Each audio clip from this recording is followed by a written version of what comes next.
Okay,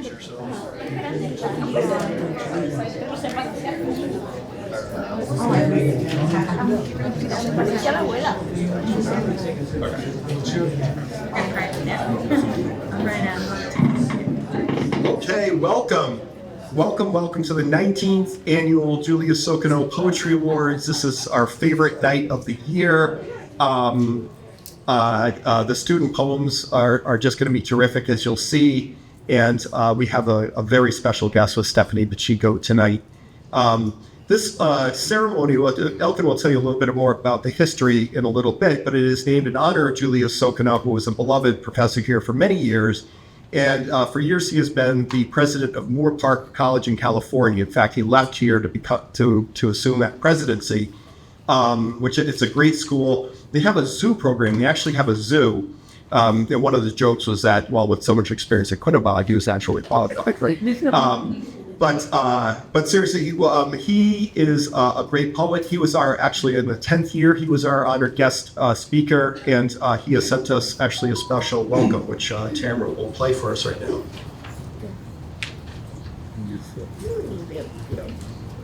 Good evening, everyone. It is a true pleasure to welcome you to the Julius Sokenu Poetry Awards celebration here at Connecticut State Community College, Quinebaug Valley. I'm sorry I could not join you this evening as we gather not only to recognize achievement, but to honor something essential, the power of voice, the courage of expression, and the enduring importance of poetry in helping us make sense of ourselves and the world around us. To our award winners, congratulations. Your work reminds us that language, when shaped with care, intention, can move hearts, can challenge assumption, and illuminate truth. Those truths that might otherwise remain unsaved. We represent the very best of what it means to write with purpose and meaning. Poets, artists, writers, they hold a vital place in our community. We give voice to what others may struggle to articulate. You preserve stories, questions, norms, and even imagine new possibilities. In a world that often moves too quickly, your work asks us to pause, to feel, to reflect. That is no small gift. My time at Quinebaug Valley Community College remains deeply meaningful to me. This is a place that understands that writing is not simply an academic exercise. It's a craft, it's a discipline, and a way of engaging with the world.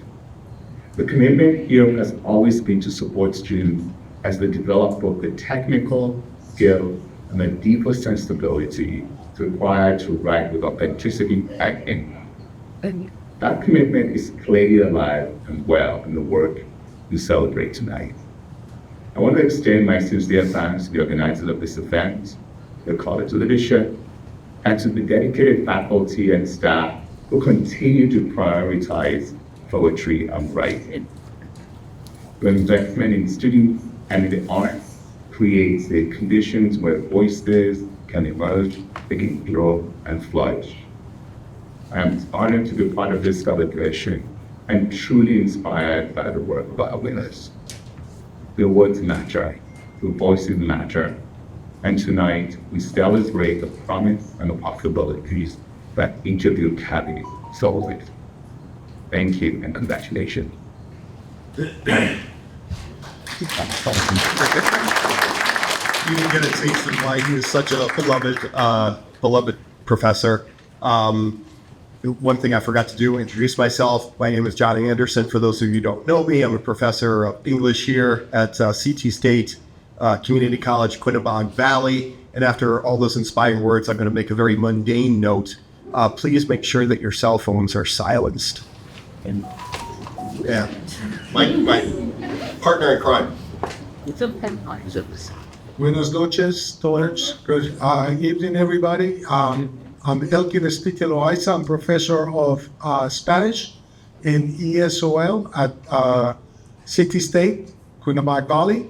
And I'm here with John, who is the partner in crime in this for the last 19 years. Somehow We haven't been able to get fired from this job to us. So welcome everybody. This is going to be a wonderful night. Every night for the last 19 years that we have the Sokenu Poetry Awards, it's been wonderful. We also alternate the awards between Guatemaltec and Danielson. Every year we switch because we think that this contest needs to be celebrated in both locations. We want to talk about the dentist. Well, let's see. You start with the history on the Sokenu Awards. Elkin will tell you a little bit about the Julius Sokenu Poetry Awards. Next year is the 20th, which is I think share. Yeah. I don't know if we'll be around next year. As you see, we're very well prepared. We don't even know who's next. Hours of rehearsal and hours training. Yeah, hours. It just went out, just like I suspected it. So you met Julius Sokenu, a little bit about the history of this contest at QB. It was established in 2008 by two other people that are not us, Professor of History Nan Hurst and Reference and Instruction Librarian Amy Barlow. Conceived this Julius Sokenu Poetry Contest, and with the help of my partner in crime, John Anderson, and Elkin, we organized the first annual award ceremony. Each year we hold these awards to honor student poetry. That's the main point of this contest, is student poetry in English and in Spanish, as well as the best work submitted by high school students from Quinebaug Middle College High School. The ceremony takes place, like I said, 1 year here, 1 year at Danielson, when these students are asked to share their work in the reading with an acclaimed guest poet. And this time, we're honored by Stephanie Pacheco. I'm going to talk about a few of the people who have been at the podium as honored guests, including Margaret Gibson, Inés P. Rivera Postorsini. That one I cannot say very well. Edgar Coombs, Bruce Cohen, the Cornelius Edie Trio. That was a treat because there was three of them. Jim Daniels, Joseph Bouchard, Julius Sokenu came for the 10th anniversary.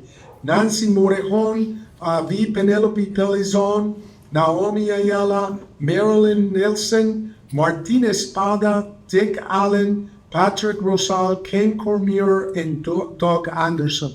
So there have been a whole array of different poets that have shared the stage with the student poets.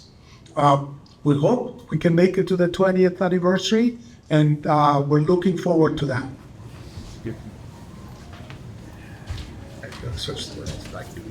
No, that's it. Yeah, nice. Don't screw up my program. He does that to make me sweat. Right. So the next part is I need to give some thank yous, and that's part of the contract, the union contract. We want to, because these are the people that support us. We couldn't do this without them. And so first person, the Director of Institutional Advancement, Monique Wolaning, the Northeast Connecticut Education Foundation, NCEF, and the NCEF Coordinator, Sarah Wolfberg.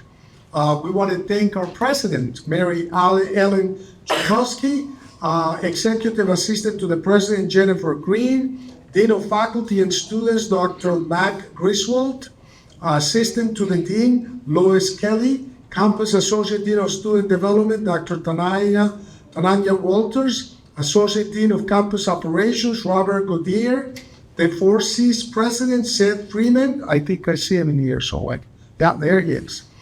This is our union president, and the 4Cs Union, Connecticut State Community College Dean of School of Liberal Arts and Education, Brad Baker, Acting Provost and Vice President of Academic Affairs, Student Affairs and Workforce Innovation, Dr. Karen Heineck.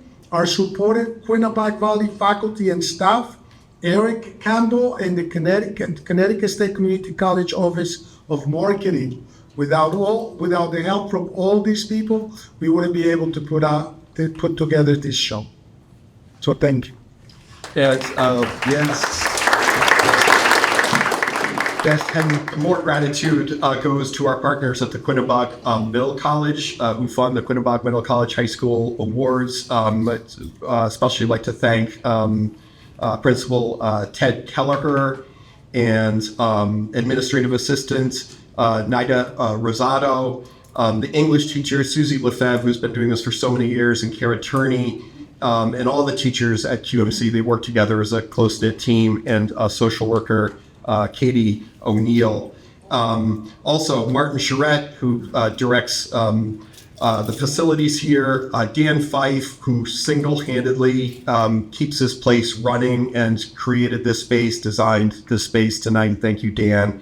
He's still here. He'll be here late helping out, and the whole maintenance crew.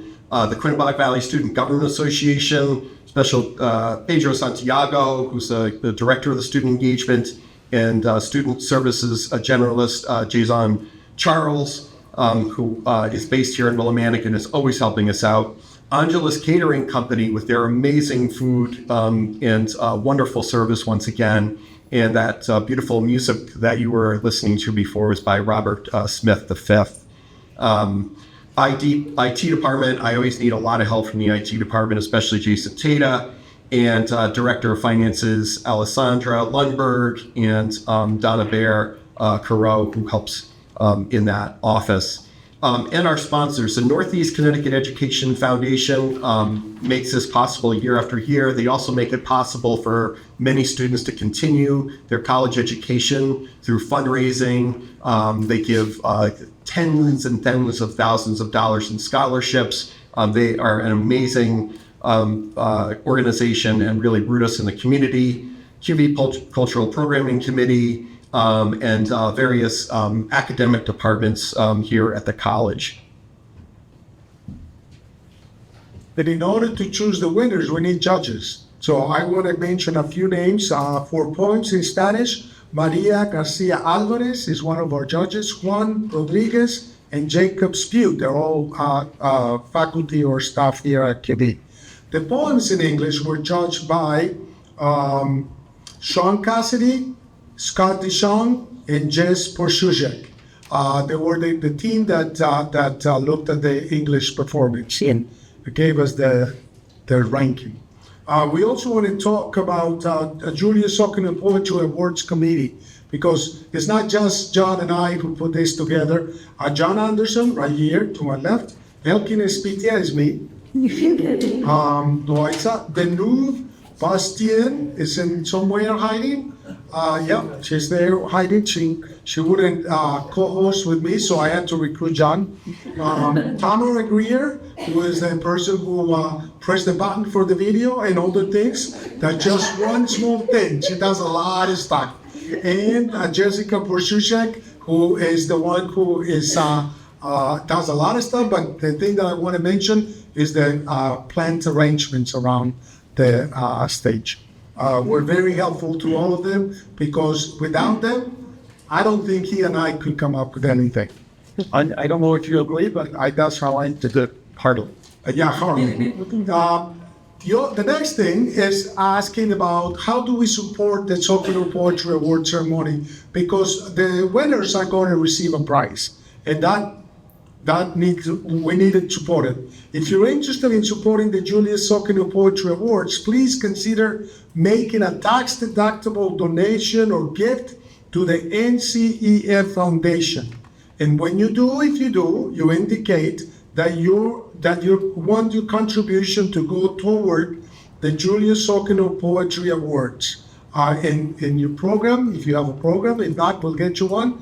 The contact information for the foundation is at the bottom. Thank you so much for being here. And just briefly, with the people who we called here, could you stand up and be recognized? All the winners. There are so many winners. All the people who we thanked here and the winners. Thank you. Winners.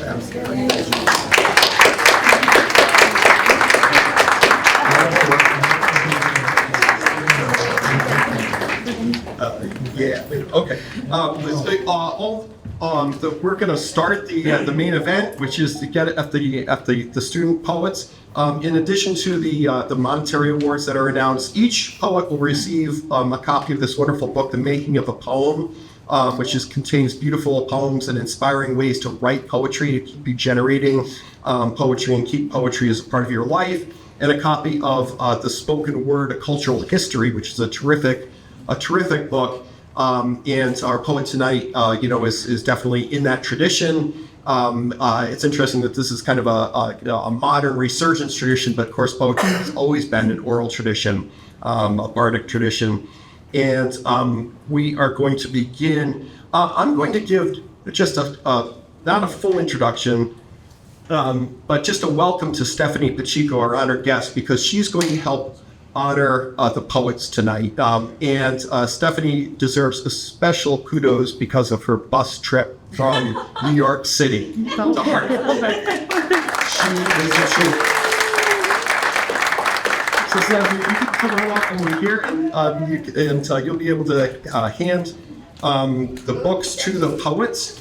We are going to work from the bottom of your program up to the top, from honorable mentions at Quinebaug Middle College up to the first place at QV College. And when you're announced, if you could just come up, and Stephanie will give you 2 books, and then you'll come over here and you will read your poem. And if you're sitting there and you're thinking, oh my gosh, I forgot my poem, we have your poems. We've done this. We have the poem right here. Wait, if you want. So our first reader tonight, an honorable mention from Quinebaug Middle College, is Maddie Smith for their poem Bright Lights.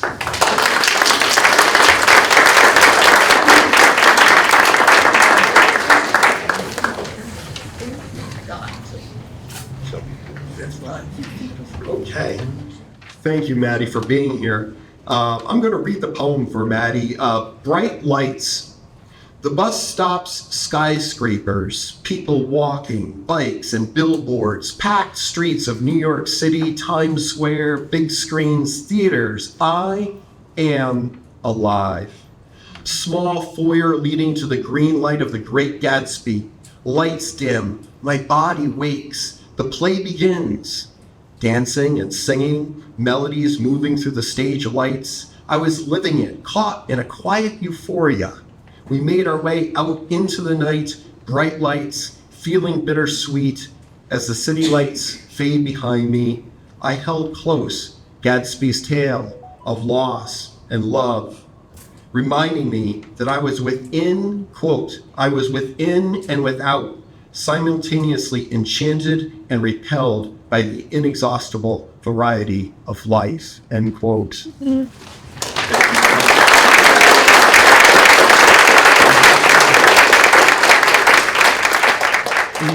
The critics, the judges love the way that you captured that whole experience of going into New York City and seeing the stage version of that great, American novel, and the way that you control the pace and incorporated the lines. Fancy pants literary critics would call it intertextuality, quote from another source.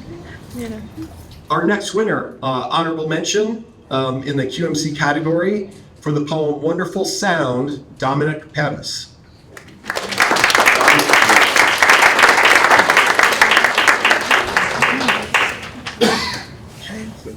He's caught on the bus from New York. Yeah, he went still there. Third place in QMC category is for the poem Rain's Tears by Narissa Winters.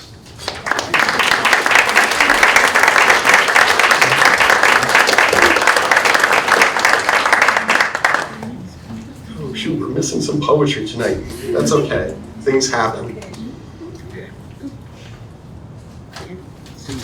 Second place in the QMC category is The Moon Comes Near by Phineas Hagen. It's Phineas Hagen.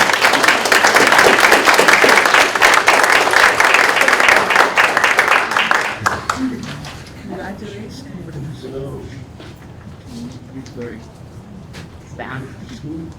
You might be back there. Class up, your fingers. The moon comes near. The moon comes near, near to where the trees can be seen, near to where the mines can be heard, near to where the mining dust can be tasted. The moon is exploited for plenty. Now, as the mines run dry, as the moon implodes, we must find a replacement. As without alternatives, many will feel the pain. Without the moon, great suffering will fall upon countless Martian immigrants who will go jobless. As their families run out of food and starvation, they look for any side hustle they can do. With any cash needed desperately, or death will be torn. Without the mines, we run out of jobs for many. We run out of a guaranteed paycheck to bring home. With pay, many families will go to bed without dinner. A new moon is what we need, but the new moon will never come. These changes are here to stay, all because we couldn't spare the time to be sustainable. Many will suffer, but of those who do, all will be the conquerors. None will be the profiteers. The shareholders, the investors, the CEOs. Only those who have done little work in their entire life will gain anything. 'Tis too late now, as the moon comes near.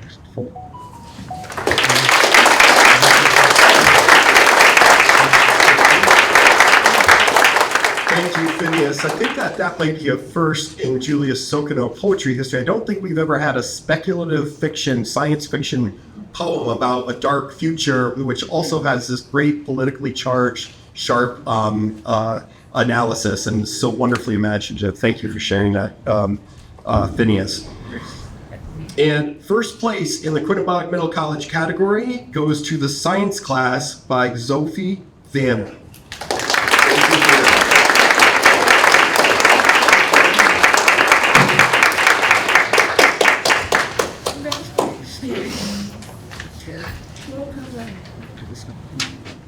Thank you, Sophie, for being here. I just have to say, I'm a professor, and sometimes I can't stop professing. It's a problem. But I just wanted a quick little mini poetry lesson.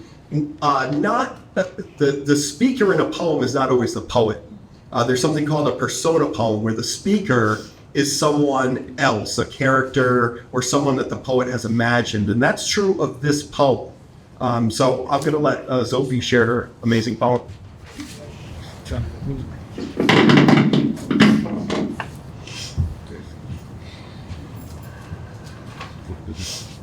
Today was a science day. Today we learned about reproduction and how the cells in your body can change every 7 years. I felt peace of mind knowing that one day I will have a body you have never touched or stared at across the room. I will have a body that has never been known by your cold, bony hands. I still remember the smell of orange Tic Tacs when I was being told that I am now used up. I still remember his hands running over my waist and my chest as he whispered that I would be okay because he loved me. I remember the next week I would cry. I never told anyone, not my mom, or my grandma. He told me not to. I remember wearing clothes that made me look fat because fat girls don't get recognized by men. I remember hiding my words and thoughts and feelings because I was told I had to. In science class, we were told to tell a trusted adult or an adult in general if something had happened to us. In science class, we learned about anatomy that day. We learned about how somebody's DNA stays inside you for 6 months after contact. In 6 months, I will be free of you, your smell, your touch, the way you said my name when it was only good for you. I will be free of people asking, why did you not press charges? Because they won't have to understand that I'm too young to know how anything works. They won't have to understand how scared I was. They don't have to understand, only me. My body won't be seen as a broken, used object. My body will be free. My body will be mine, and mine only. It was never his to touch or feel in the ways he desired. My body will be mine, all mine.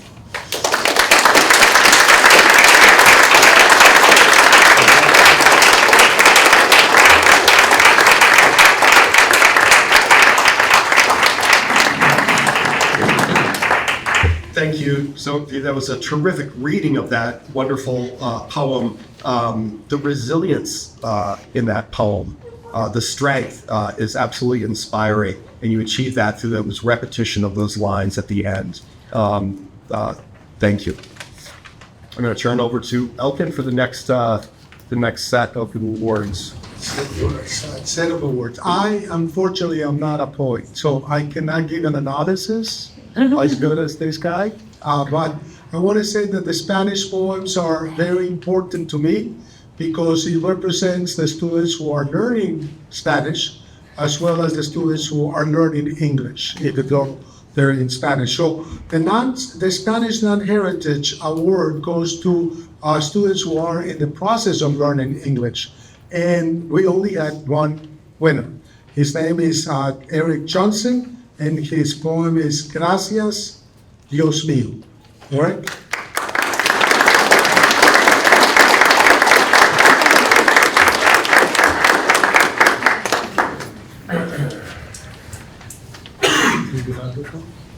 I'll be yesterday. I brought it back up. We also do that.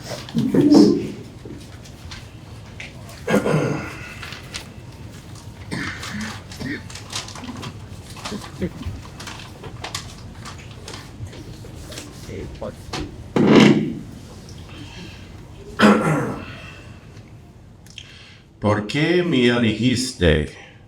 Nunca entenderé. Caminé en la oscuridad por un tiempo largo. Estuve roto. Todavía estoy roto. Pero me salvaste. Una deuda que nunca podría pagar. Te doy mi vida. Mi vida no significaba nada para mí. Pero tú me diste esperanza y un propósito. Un amor que he buscado por toda mi vida. Hay nadie como tú. Gracias, Señor mío, Dios mío. Amén.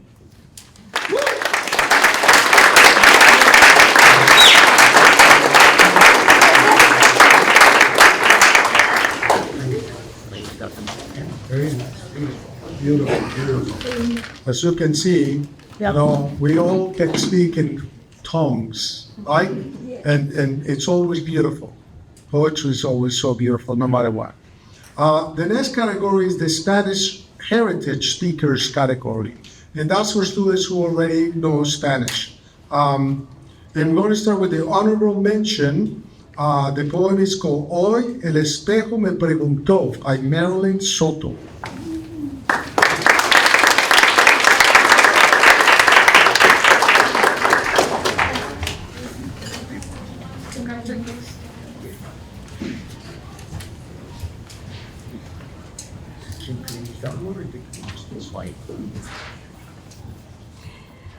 Good evening.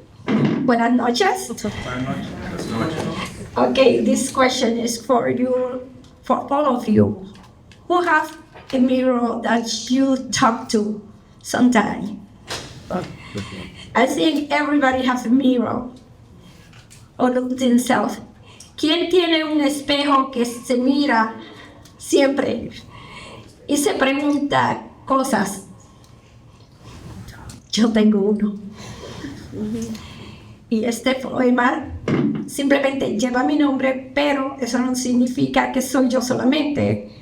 Son todas las personas que se identifican con un espejo. Y dice así. Hoy el espejo me preguntó. Hoy el espejo me preguntó, Marilyn, ¿por qué lloras? Y yo le contesté, porque la soledad me persigue y me está matando. ¿Y por qué te persigue la soledad? Porque mis hijos crecieron y ya se fueron del nido. Ya no puedo besar sus caritas, peinar sus cabellos. Llevarlas al parque, acostarlas a dormir, nivelar sus sueños. Y el espejo me volvió a preguntar, Marilyn, ¿por qué estás triste? Porque el amor es una fantasía. ¿Y por qué es una fantasía el amor? Porque mientras más quieres, más se aleja. Y te conviertes invisible para el ser que amas, con discusiones sin sentidos, palabras palabras punzantes que hieren el alma. Marilyn, ¿por qué estás triste? Porque los años no pasan en vano y no perdonan. La nieve del invierno castiga como queriendo decir que el reloj de los años está tocando sus últimas campanadas. Y el fin pronto vendrá. Y el espejo me miró y me dijo, Marilyn, ¿no estás triste? Tus hijas te quieren. El amor siempre estará contigo porque eres una mujer extraordinaria. Tienes amigos que te quieren y te respetan por quien tú eres. La edad son solo números y el reloj no ha terminado de dar sus últimas campanadas. Y Marilyn se miró en el espejo, pintó sus labios de un red intenso, se vistió de rojo, se amó intensamente y paró de llorar.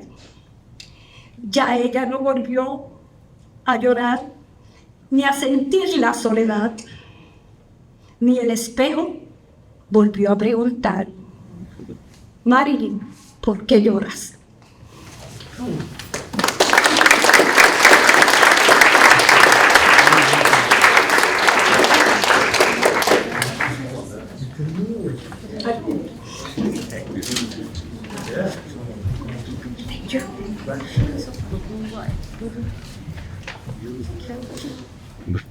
In third place for the Spanish Heritage Prize, Rebecca Ramos Morales has written a poem called Abuela Querida. So, Rebecca.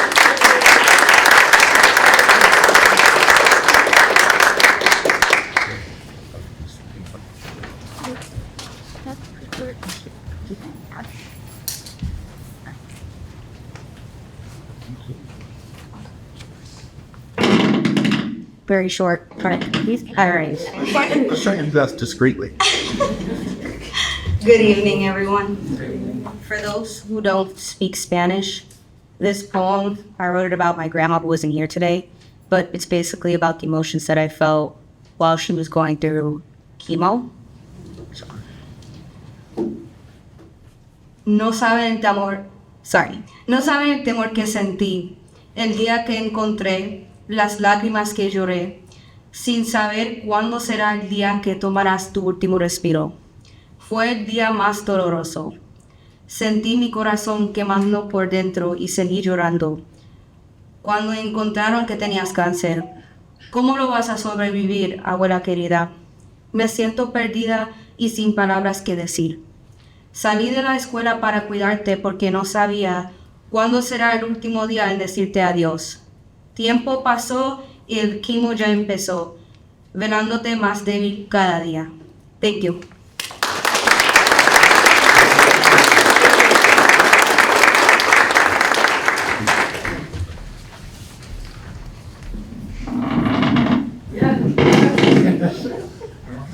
In second place for the Heritage Speakers poems, Marilyn Soto has written several poems, and we awarded her the second prize for La Luz se apaga, La Vida se va.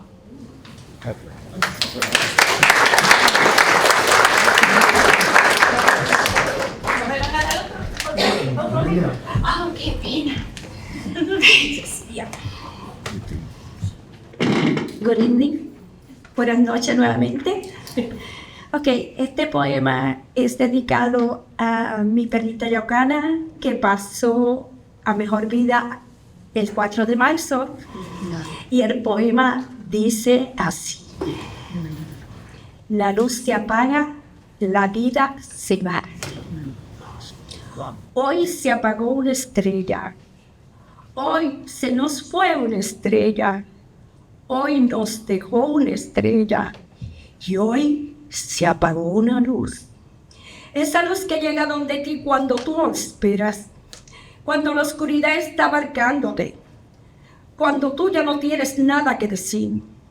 El camino oscuro. La noche oscura. Por esa luz llegó en el momento preciso, a la hora precisa y en el tiempo preciso. Nos alumbró en el camino de 17 largos años, pero hoy ya se fue. Esa luz se apagó. Podrán haber otras luces que iluminen mi camino, pero el brillo que esa luz dejó, que tenía, no volveremos a verla. La luz se apaga, la vida se va.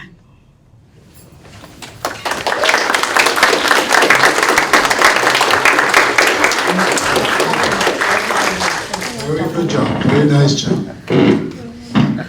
That's my analysis. Good job. In first place, for the heritage speakers poetry, I have a little correction to make to your program.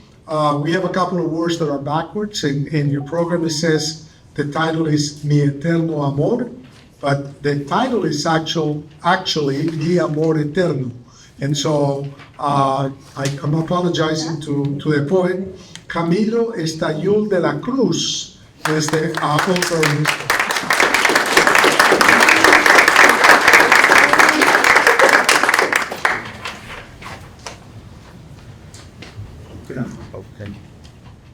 Hi, good evening, everyone. My name is Camilo de la Cruz.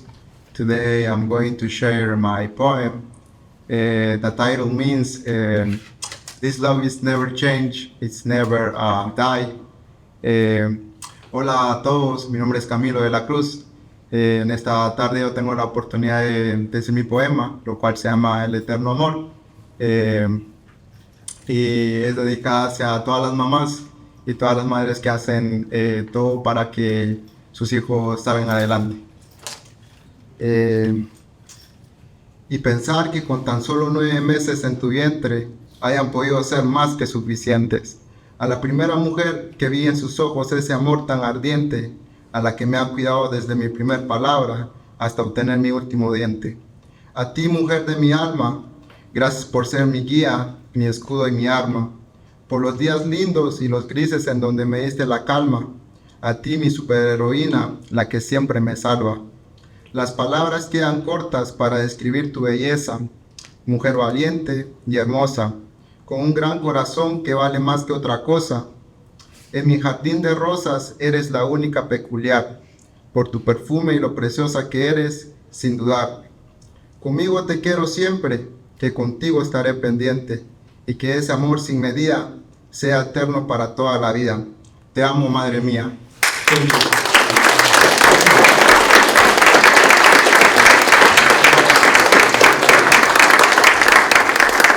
Thank you, Camilo.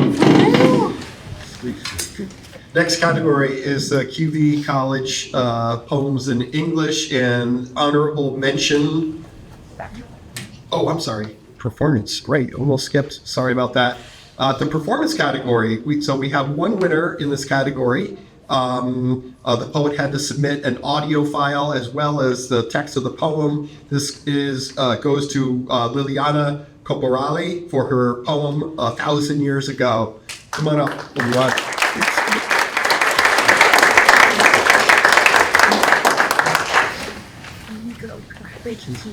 Yeah. Go. So.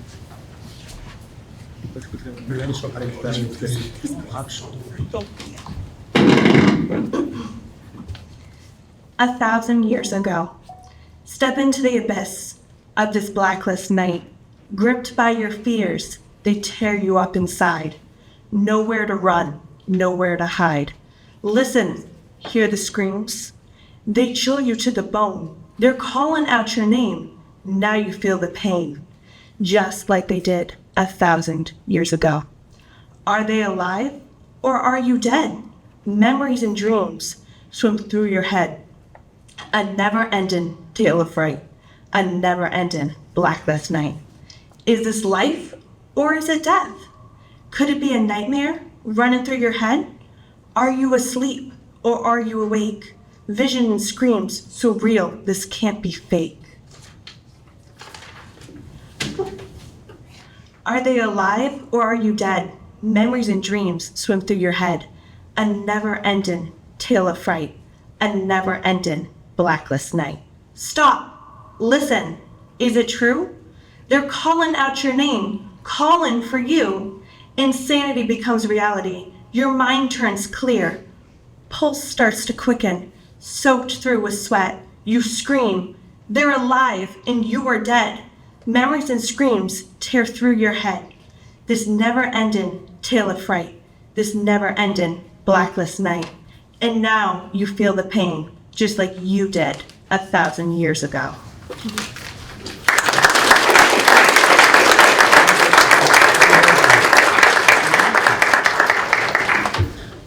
Thank you, Liliana, for that performance poem. I could hear you channeling maybe Vincent Price. I could hear it. Now for the QV College English category, honorable mention goes to If I Were President by Michael Honig Welch.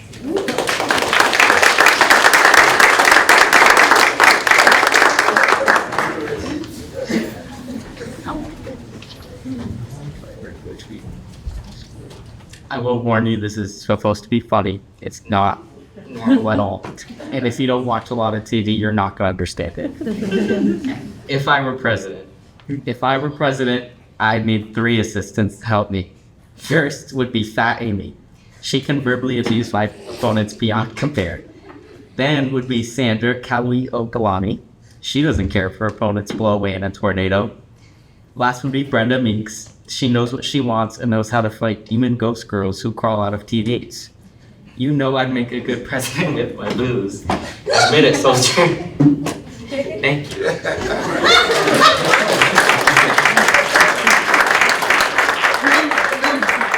Thank you, Michael, for sharing that poem. Everything, Roque Dalton, the El Salvador poets, everything that fits into life fits into poetry. They can be about anything, they can be hilarious. And actually, even though I am old and I did not get when I first read that poem, the references, it still worked for me. Like I understood what you were doing. And then I looked them up and it made it even funnier. So nicely done. Second honorable mention goes to Seafood Boil by Griffin Dupree Graham.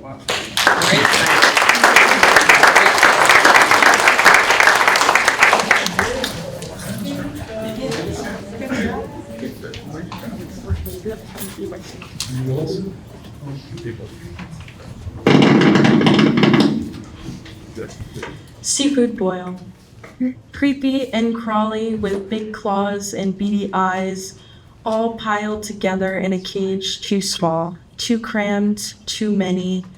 Lights and sounds and faces, a sea of unknown. Does it remind them of home? Colorful bands hinder, no connection, no protection, no means to protect or be protected. A media craze, the perseverance of cruelty, hands that snap and crush and crunch.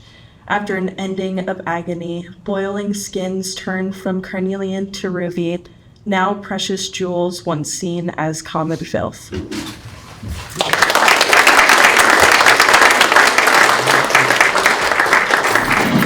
Terrific reading of that poem, Griffin. Griffin is my creative writing class. I had nothing to do with that poem, actually, but and that's why I don't judge the poems, because I recognize many of the poems coming through. So I do not judge because this is anonymous judging. But I love the lines, boiling skins turn from carnelian to ruby, now precious jewels once seen as common filth. These are lobsters, many of you know, were once considered junk, right? And now we pay $100 to get a little hot dog roll of lobster. Also, I'll share a secret with you that maybe I shouldn't share. I love the backstories of poems. Griffin wrote this for her friend Arrow Richards, who's also a very good poet because Arrow hates lobsters. All right, third place in the QV English category goes to the poem Pressure Syndrome by Dallas Avery Birdsall.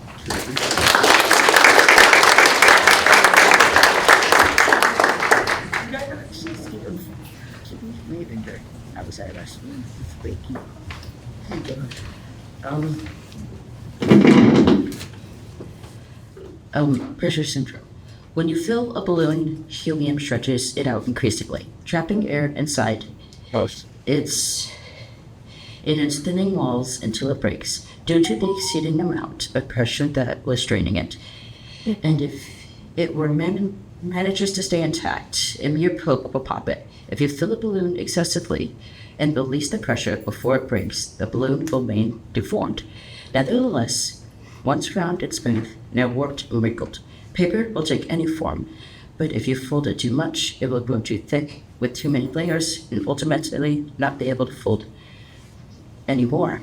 And if you try to unfold the paper, it will remain deformed, attempting to fold itself back, because that's what it will. When pressure was too thick, if you dunk paper in water, it will absorb it. And the more it absorbs, the heavier and weaker it gets. If you try to pick it, it will rip apart, dissolving beyond repair. Tucked away, they learn to cry their silent tears, hold them back for years, push feelings far, far back, cover them in streaks of blink, shut their mouth so there is no sound. Thoughts tightly bound. On the days where they slip, the balloon is told to get a grip, and when they crumble, the paper is told to quit it.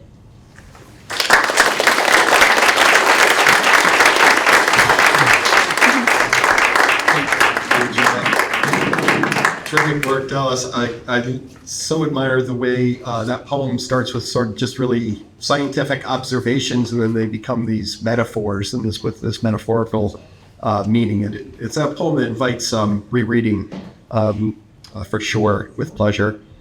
Second place in the QV English category goes to the poem Laced by Astrid Gohn.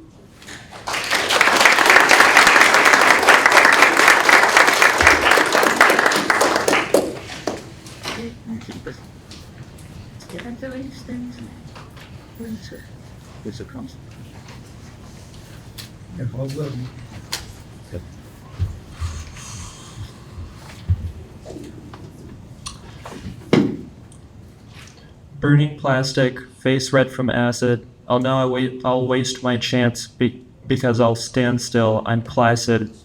Black tar and oils. I'm filthy like the grasslands. I've been feeling frail. Just burn me to ashes. Did you get what you wanted? I haven't slept since you asked that question.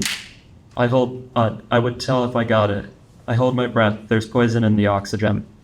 I am. I am. I am. I am. I am. I am. I am. I am. I am.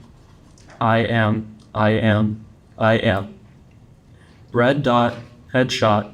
Keep me off the point, cause you know that it's annoying. Backstab, wristwatch. I blink once and you're gone. I guess I got what I wanted. Oh no. I haven't slept since you asked that question. I told you I got it. I hold my breath. There's poison in the oxygen. I am. I am. I am. I am. I am. I am. I am. I am. I am. I am. I am. I am. Burning plastic, face red from acid. I know I'll waste my chance, cause I'll stand still. I'm placid. Black tar and oils. I'm filthy like the grasslands. I've been feeling frail. Just burn me to ashes. I hold my breath. There's poison in the oxygen.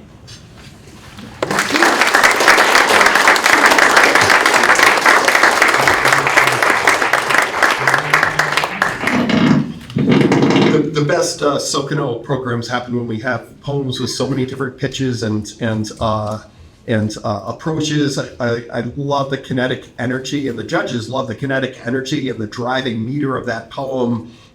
Filthy like the grasslands, really just capturing a chaotic, disorienting world order. Thank you, Astrid. First place in QV English goes to We Don't Like the Sun by Darby LaLumiere.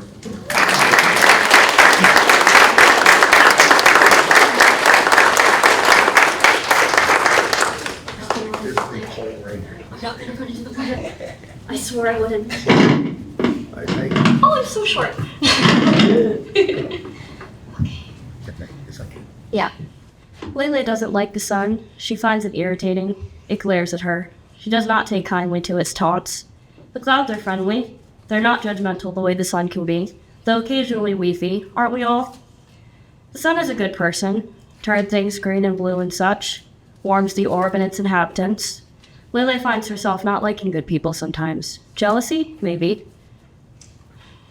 She does not sprout things with her presence, sustains no one but herself, makes few smile. If she had it her way, she'd snap away the sun. A click of her digits to doom this rock, to be as known, as respected, as wondered about as that wretched orb judging her so. Lele snaps her fingers every day, and at any rate. She's in cahoots with her delusions, her fantasy of plunging this place into frigid, lifeless darkness. 5 years, 2 snaps a day, pours her hope into each one, deflates when the star remains unaffected. Mockingly it floats. Maybe it pities her, whatever you believe is up there. Maybe it too sees the benefit to the end of this species, or maybe a cruel coincidence is the only response to her passion. Regardless, the day comes. A snap, 7 minutes, nothing. Minute 8, there is no sound. There is no warning, not even for Lele, who gets her wish.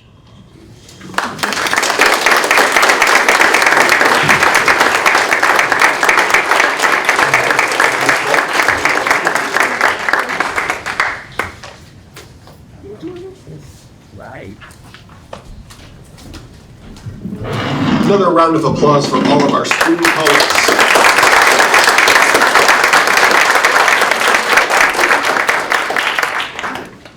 So each year we have an honored guest, and there are 3 major factors in choosing in our decisions about who we invite. First of all, obviously the poet has to be a terrific poet, and not even everyone with a big name or books necessarily fits that category. The second thing is we really want a poet, and maybe this should be the first thing, who is genuinely interested in uplifting and celebrating student voices. We don't take applications for prima donnas. And 3, we want to have a range of diversity and voices and perspectives and kinds of poems across the years of the program. So Stephanie Pacheco very much fulfills all 3 of those categories. And she is unlike any other poet we've had because she is herself a college student. She first caught my attention when I came across her praise poem featured in the New York Times, Dear SUNY, which was about the vital, life-transforming power of that public institution of higher education in New York City, which is something that speaks near and dear to our hearts here at CT State, Quinebaug Valley. A few things about Stephanie. She was the 2023 New York City Youth Poet Laureate and then the 2024-25 National Youth Poet Laureate. She hails from the Bronx. She's been all over the place doing all kinds of things. I mean, just this past week, she was doing readings in New York City, Poetry in the Park.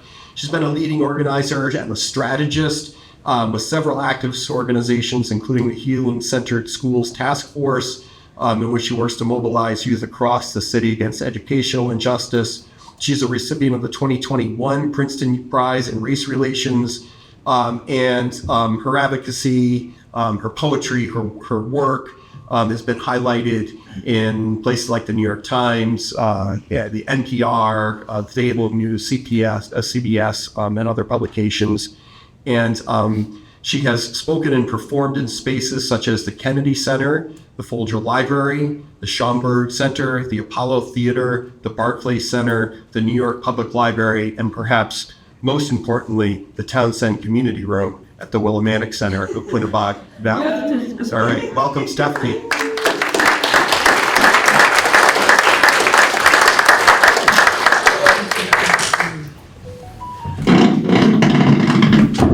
Whoa! Crunchy mic.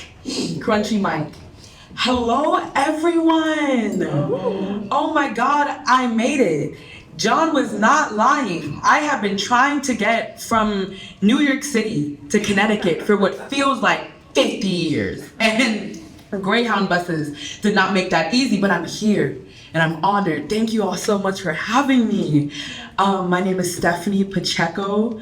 John did a lot of my introducing for me. I have some poems here for you all today. So many of them. I have 30 minutes of poems for you guys. We're gonna go through this together as a family. It's gonna be fabulous. The first of which will be this Dear CUNY poem that John speaks of.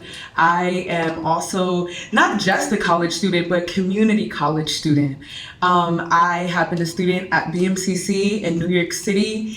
And as you guys know, in true community college fashion, I have been exposed to so much beauty in other people and other cultures. It has been such a profound experience, and this poem is praising that. But before I start, how many of y'all have been to like a poetry slam?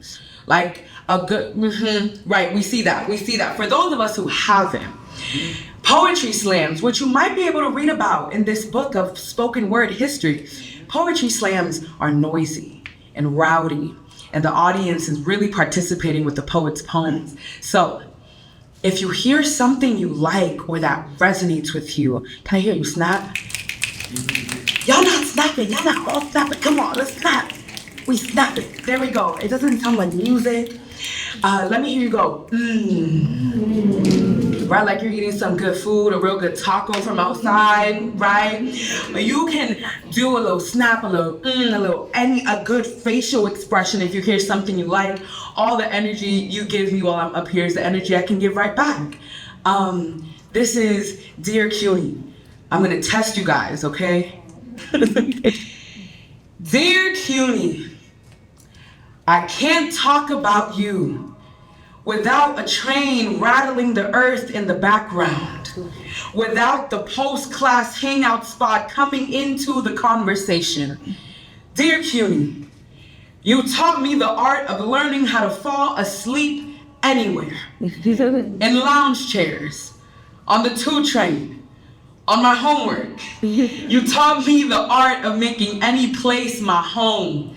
CUNY, I want to tell you about my mom, who dreamt of attending a college like mine, told me when I walked on my campus to whisper in the hallways, ask them if they remembered her, who told me if the bathroom tiles forgot her name, if the chalkboards told me they cannot pronounce the syllables of her body, then I must be the one to carry her memory like lecture. My school of impossible nostalgia. Dear CUNY, you taught me how beautiful the city is when it sleeps. The brightest galaxies in the sky are our city lights. And when they replace the sun, nothing is between us and the future. No plane of existence can swallow me here. This is for the professors who said, envision the world I want and be bold enough to write it, who gave me printed versions of their syllabus to write my poems on the back of. Dear CUNY, I don't know any other school that runs its city like you, that paints its town with its face like you. Everywhere I turn, every building is a student. Every train car is a classroom. Every leader I need already lives in me. Every philosopher I know wears a tote bag and hangs out at my library. My favorite scriptures are those I have to reserve using my school library's website. But at least the only loan I've acquired is at my school library. The only debt I owe is to them. To you all, the magnificent holders of knowledge, who remind me to dream like our city lights, to be that kind of impossible. This poem is for everything that keeps the boat floating, for the makers and shakers, the thinkers, dreamers, and those of us who dare, for everyone whose parents bet their life on the ocean between their homelands and here, prayed for children on the way, for those who live by train tracks in the spaces below coming and going, who bet their lives on impossible destinations, for those of us who are determined to create a coliseum of the collective, for all of us who write and sing and study and dance, build, teach, care, and love like our breath depends on it, because it does. We are nobody's other, nobody's second class, Rejoice in this sanctuary that we have built, this classroom turned temple. We've got so much building to do. Thank you. Thank you. That was a good little warm-up. I hear the okay? This next poem that I have follows this era in my life that I've been in of grief. I was telling John on our way here after my expedition and my battles with Greyhound bus services, I was telling him about how there's this very specific season in New York City where after a long, cold winter, we get our first day above 50 degrees. I don't know how often you guys have been in New York City, the first day above 50 degrees, but it's serious. It's serious. It's so much music and food and people that you haven't seen come out their house in months are all of a sudden flooding the streets. It's beautiful. New Yorkers love the summer. But in this season of my life, I realized that while summer brings all this celebration, all this energy, all this party planning, there's also this very specific grief. People say that everyone dies in the summer. And in New York City, especially the neighborhood that I'm from, everybody dies in the summer. And in New York City, we've seen Eric Garner, we've seen people die to state violence in the summer. Maybe. And so this poem is inspired by Ross Gay, who wrote a gorgeous poem entitled Small Needful Fact in honor of Eric Garner, in honor of people who lose their lives to that kind of violence. And this is my attempt at honoring those lives that I wish could make it to see the sun again. After Ross Gay. In the year of badge-flavored blood, I must remind myself of my kinship with the earth. In a time where media translates black into monster, brown into alien, murder into earned, this poem says no, says gentle, says don't we love leaving beautiful things behind? Don't we have children? Don't we leave our faces in everything? Don't we plant our bones in this earth to blossom again? Haven't we always been altars? Eric Garner did not write his obituary. People murdered or deported or silenced by the state never do.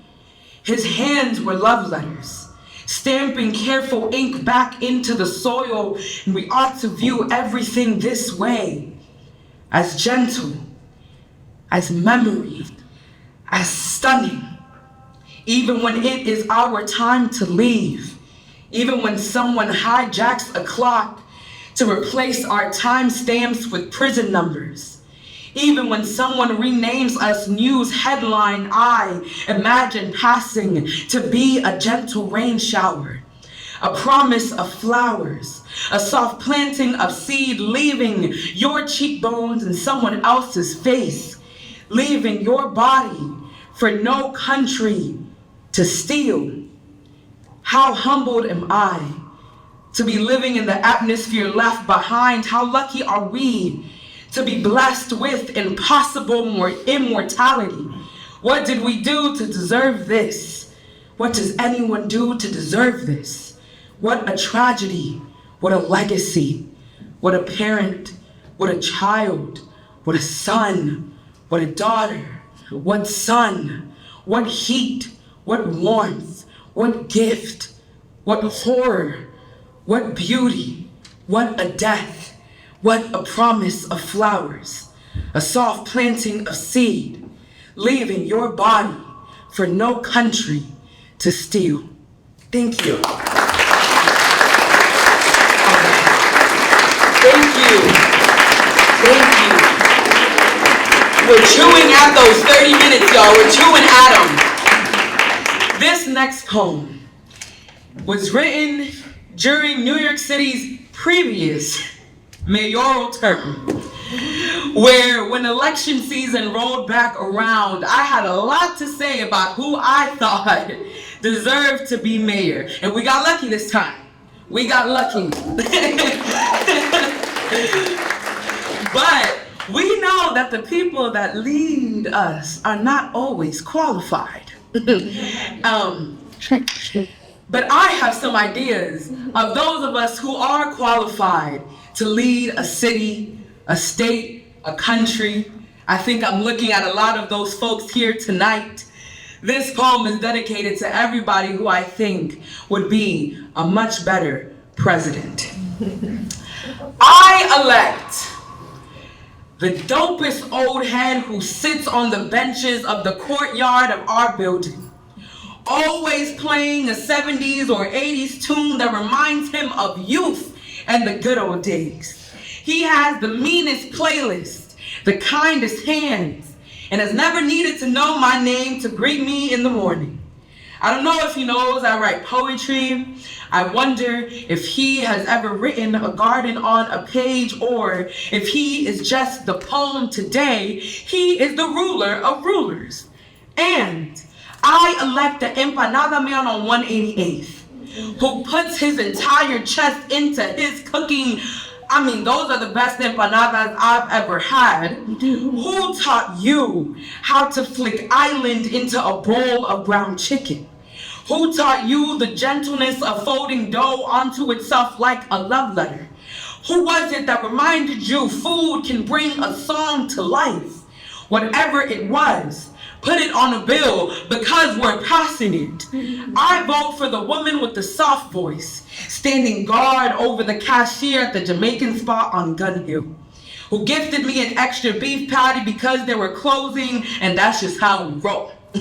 For mayor, I choose the girl who dances her spirit out of her body, sends her fears into the Hudson River. For city council, I choose my middle school classmates with metal bar enclosed classrooms in a prison turned makeshift lecture hall. I choose them to be the first memory ingrained in the memory of financial departments every time a city budget is made. I elect the righteous auntie running the block, who is already the speaker of her house. And I choose my loyal hair braider, and the beauty supply store that has seasonal discounts, and the deli man who made me a sandwich even after he cleaned the grill. And I elect the teachers striking in Oakland, the kids reading their own band stories in Florida. I elect the queer kids in the South calling their lives their own. I elect the black girl who just declared her afro as her favorite hairstyle. I elect the kids screaming out for mercy in hometowns and homelands. And I elect the poets. My God, please elect the poets. Maybe our bodies are already built as compasses. Maybe I already have a home country. Maybe I don't want a home country at all. I just wonder what certain songs sound like when you turn up the volume. What fruit a garden produces when you let the water pour. Thank you.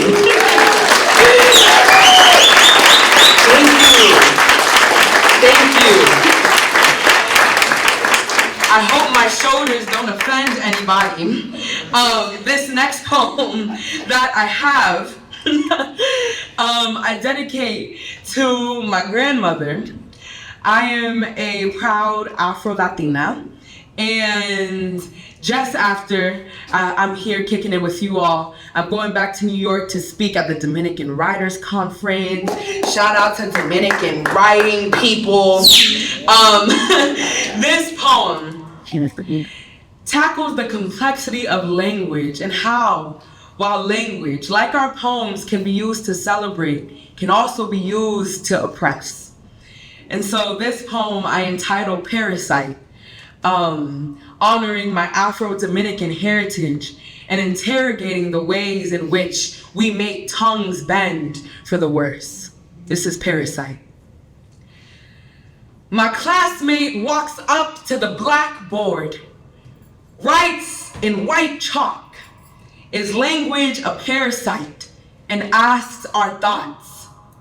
Room steers in the direction of prestige philosophy, but my brain thinks bloodsucker. Thinks inhabiting the being of one who did not ask for the invasion. Thinks people as sacrifice. My mind fades to blank, fades to white, takes me back to my 4th grade classroom. Teacher who corrected the disobedient words of every student. That ain't mine. That isn't mine. Don't speak like that. Takes me back to how teachers was wildin'. Be telling us to speak a language that eats away at us and kills. Stay making us feel like we don't belong on the only land we've ever called home. Tied our tongues in a knot and demanded compliance.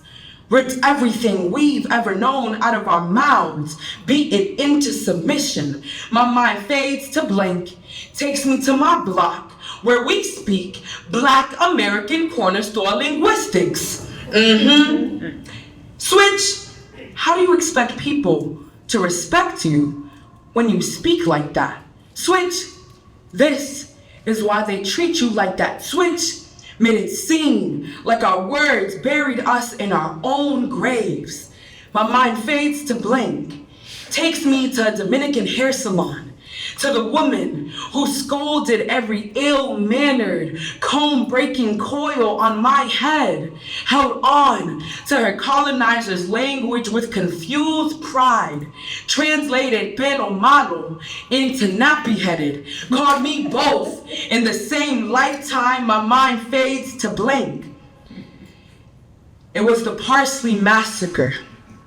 White armed Dominicans, by order of a dictator hunting for blood, took to the border of Haiti and DR. Interrogated every dark skin too close to the other side that looked apart, held machetes to their throats and asked them to pronounce perejil, parsley in Spanish. Those who could form their mouths in the shape of Spain, rolled their R's like pleas for their lives, were set free. Those whose tongues remained untied were slaughtered. My mind fades to blank. I wish I knew my grandmother. Dark skin, comb breaking, too close to the other side. I spent years wondering why she could never claim being Haitian or call herself negra with her head held up to cover on the other side of the border. Was language a parasite that made her sick? Tied who she was in a knot, planted it in forgotten soil for unsafe keeping, beat her into Dominican. These languages be invasive species, tying tongues into nooses, hang them from a family tree rooted in the dirty land of ethnic cleanses, call you Negro, call you Negra in the same lifetime. My peer asked if language is a parasite, and I wish I knew my mother tongue so I could respond without a blood-sucking, sacrificing, leeching illness, muffling my words. I unravel my ancestral mouth from beneath the soil. I wear it on my neck like a chain. I worship what gods left me such breath, and I remember the only languages I can speak are the ones I've been beaten with. Thank you.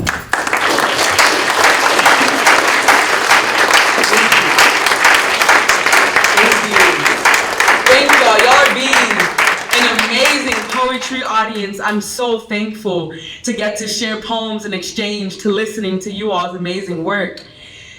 This next poem celebrates the women in my life, all the vessels of survival. I heard some poems about mamas in here, about grandmas, and truly the matriarchs in my family. I was telling John on my way from the Greyhound bus how I have strictly grown up in households, in communities that were ran by our matriarchs. And my God, have they taught me so much.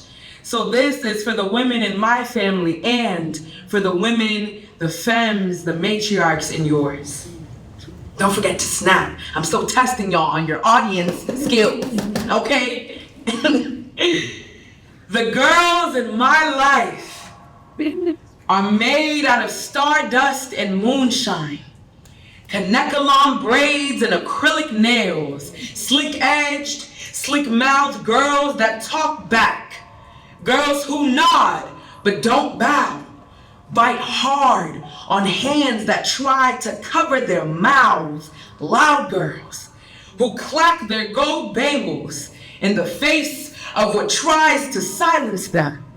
Girls who sit still but don't listen. This is for the girls making homes out of pillaged lands, made of olive branches and dry seasons, golden soil and sunny skies. For the girls who carry countries on their hip and raise their prayers to the sky. And y'all know how girls are. Always praying, always feeding babies even when they are not their own. I come from hood gods, neighborhood caretakers, mothers, building cities out of pieces of their own body. This is for the daughters raised by famine, starving bellies looking to the sky.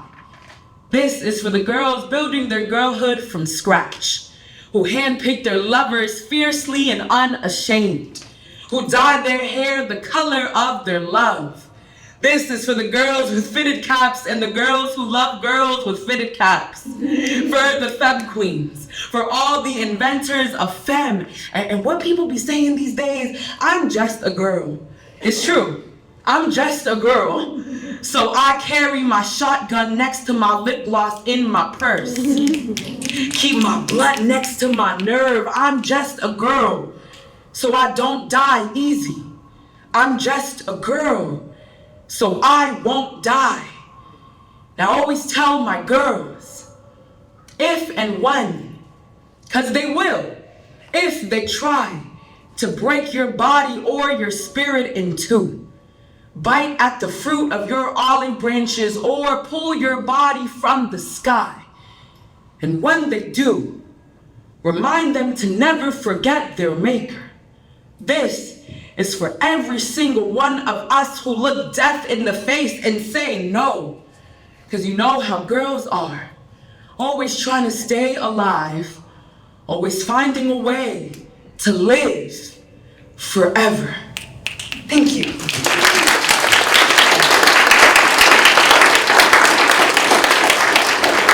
All right. I've lost track of how much time I've spent up here. And so I'm gonna close out with one of my favorite poems of all time that I've written. You all have welcomed me so warmly to Connecticut. And it is only right that I return the favor and give you a tour of where I'm from. So in New York City, there's this phenomenon where all of our neighborhoods, with those of us who have been marginalized for decades, those of us who have been living there for decades, our neighborhoods are being ran through by gentrification, by the NYPD, by ICE. All of a sudden, my neighbors are vanishing. All of a sudden, our favorite delis and restaurants and our favorite landmark neighborhood spots are vanishing.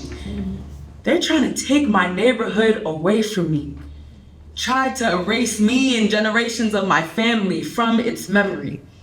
This poem is New York City the way that I will always remember it.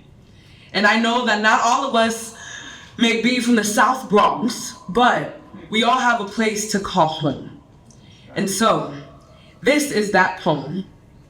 And it opens with a little interlude, in addition to the main poem that I'll read first. Then we'll ease into where I'm from. This is really where I'm gonna test the snapping and the okay? All right. I always say, this is the interlude. I always say, this far uptown, the sun shines brighter. Our mountain peak hills bring us closer to God. It's sunny uptown.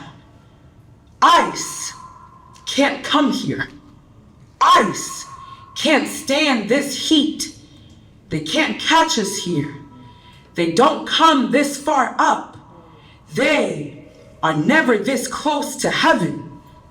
And before, they tried to take my neighborhood for good, tried to erase me from the memory of this pavement. Let me remind them of what it once was, of all the people that you cannot jail, cannot kill, cannot push out of a city.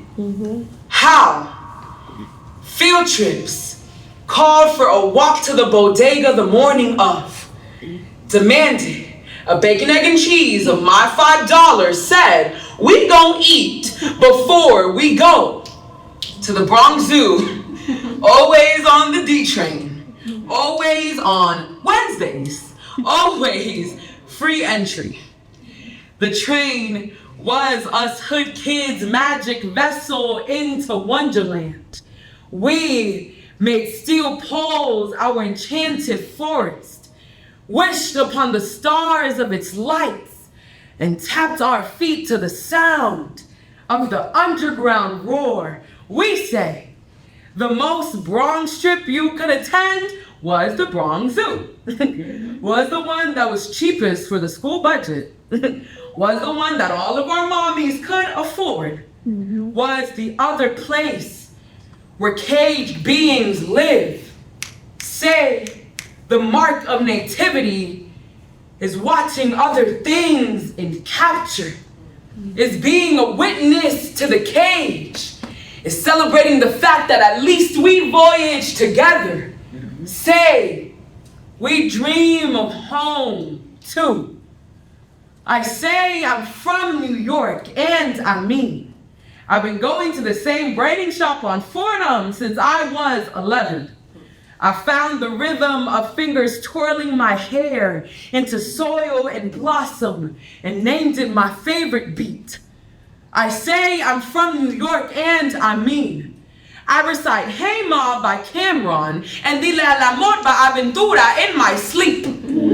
I mean, I dream of song.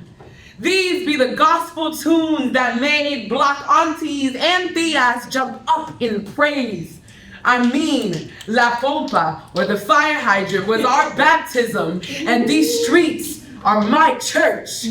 I say, I began to count the pigeons, how they became holy in my chest too. You black-winged angel, you remind us all of flight. I mean, we dance to anything. The no music clap applies to all situations. It fills the void of disremembering. I say light feet, and we stomp hard, and we don't stay still. I say I'm from New York, and I mean, my high school didn't have a gym, or an auditorium, or a freshman ritual that didn't involve a memorial. I mean, they keep trying to shut down my library to build a precinct in its place. I mean, I learned my poverty by learning other people's wealth. I say underfunded. I say we hungry. I say I am song. I say concrete palace. I say my mother built this. I say my people are buried here, so it must be mine. I say I hold these bodies like the ground does, and I mean, I'm gonna make it home, mama. I mean, this city won't swallow me. I mean, this country can't pick me from its teeth. I mean, gentrifiers better make room for us. I mean, we gon' eat before we go. I mean, we coming. I mean, we're here. I mean, if these city lights are our stars, then I guess we're not too far from them at all. I mean, if the pigeons can fly, then I can too. I say we black and brown and poor and trans and queer. We're eternal. We build, so we burn. It is cultural practice. It is cultural practice to refuse to die. Yeah. Thank you so much.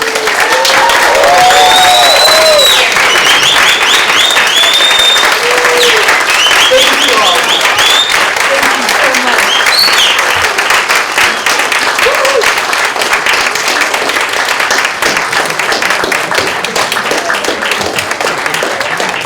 We did it. We did it. All right, another round for Stephanie.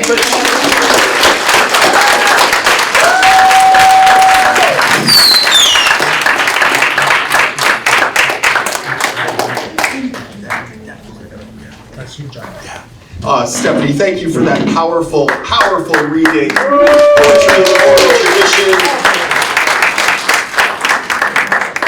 If you can, whether or not, if you're a poet that have a poem inside you, you can spend some time and a poem about anything that speaks to your place or your life, and be able to say it and to mean it and feel even as if you wrote it, maybe. That's a thing to do. Stephanie, thank you for bringing us into your life, into your home, and we are so, so honored to have welcomed you here. These are unbelievably good, and the student poets were unbelievably good tonight. One more round of applause.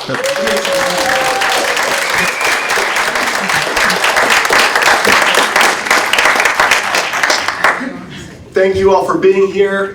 Feel free to mingle and talk, meet Stephanie. Poets who won awards, award-winning poets tonight, we would like you to come up and get a photo with Stephanie Pacheco, and we'll see you next year at the 20th annual.